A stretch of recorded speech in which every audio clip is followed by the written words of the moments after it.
Right. Okay. Well, thanks very much, Anne, for joining. It's really a pleasure to have you because you've been editing one of our guest editor for a special issue of the Journal of Integrated Care.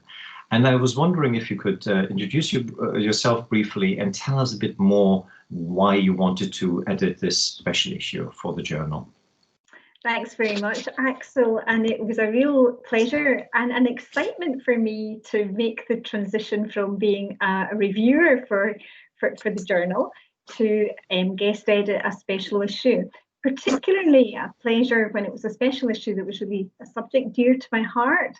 I'm a geriatrician and for very many years have been passionate about person-centred integrated palliative care for older people. And in my early career, did a little bit of work in palliative care, but increasingly realised that whether you're working in the field of dementia practice or older people and frailty care or palliative care, there's so much that's common across all the three specialties. And sometimes it feels that our education and training and our academic research operates in sort of parallel tracks. And I was quite excited about perhaps having a special issue that attempted to bring some of this work together in the one space.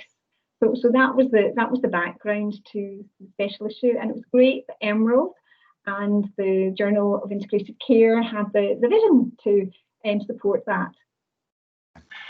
These special issues are very much sort of a collaborative enterprises, aren't they? I think you had guest editors as well, co-guest editors, yeah. or something like that.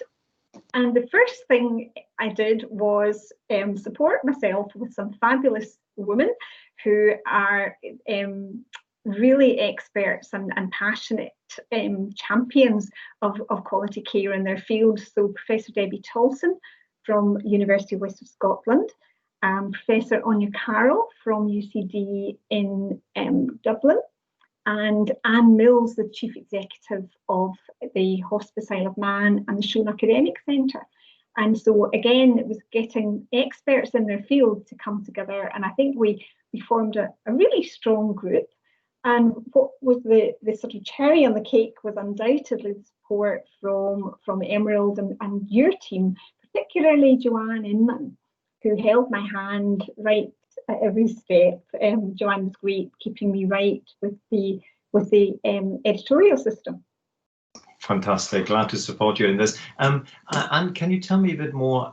This is clearly really a topic that's close to your heart. But can you tell me a bit more what you think the contribution of this particular special issue is to the field of palliative care? Yeah, I think the timing of the publication was incredibly spooky, actually, because when we first started talking about the special issue, we hadn't heard of coronavirus. And yet within months, as we were starting to look for papers, we realised that out there at point of care, people were dealing with the challenges of advanced frailty and dementia in care homes and in communities, facing some very difficult decisions and shared decision-making conversations with people who quite suddenly faced a very different trajectory. And so palliative care really was never more important than at this time for that population. So, timing was everything. And I think the clinical community and commissioners and managers and researchers are hungry at the moment for anything that can help them navigate this very ethically difficult field of palliative and end-of-life care, and to do that in a very person-centred, rights-based approach. Absolutely, and I'm glad we got this out sort of and at this very topical moment, and it's great to have it. Can you tell us more about any particular paper maybe that you think you would like to highlight as a particular highlight or a special issue? I mean, you published quite a range of papers. It's quite a packed issue, really, but maybe you wanted to highlight any particular paper. Well, that's a tough one, Axel, because all of the papers had a particularly unique contribution to the landscape, to the continuum of care and unpacked different aspects. I guess if I was able to point to one, the one I'd point to was the paper by Oldham and colleagues from the Schule Academic Centre in Isle of Man, which I think was a very elegant and simple description of co-production done really, really well. And there's no doubt that small island communities, a population of around 80,000, is almost a perfect living lab, which gives you the opportunity to really deeply penetrate the community and listen intentionally to what really matters to the community. And so that was a lovely description of co-production, listening to what mattered, and then developing a strategy which really embraced hospice influenced care, supporting generic services to have the capability and confidence to deliver palliative care at home. And in fact, I know from follow-up conversations with the example and with the authors that they really have pivoted their service from a bed-based service during COVID to much more of a hospice at home type model. Fantastic. That is actually a USP, not just of the USI, but also of the journal, that sort of relevance to practice and trying to make an impact really at the front line. That's really fantastic. And when I listen to you, it sounds very much that you really employed a very strong focus on person-centered care and co-production involvement of patients and service users really. And that's really good to hear. Now, putting a special issue together is a huge undertaking. Tell us a bit about the sort of difficulties and challenges and your experience really of putting this together.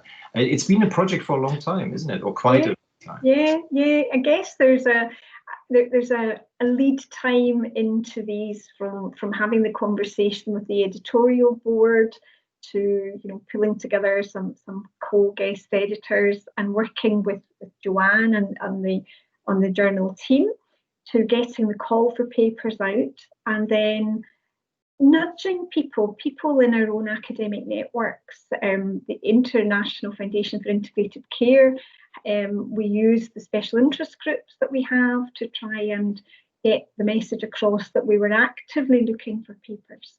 And we also used our own personal professional networks. But the difficulty sometimes comes when people have to have the headspace and the sort of bandwidth to actually get the writing done. And I think it's fantastic that we got such good quality papers at a time when people were so busy. Clinicians and researchers were working their socks off, with coronavirus at the time that we were, submitting. So it's great that we got such a packed special issue. Fantastic. That's really fantastic, and it's really a testament to your enormous work. And may I say also, it doesn't just have a UK or Scotland focus. It really has an international relevance, and that makes this a really special issue. And we're very proud to have it. So that's really excellent. And of course, another mention should go to the IFIC and your work with the IFIC network. Really, that made it possible as well. So thanks very much, Anne, for these sort of insights. That's really helpful, and hopefully you will stimulate others to think about guest editing special issues for the journal. Thank you so much. I hugely recommend it. Fantastic. Thank you very much.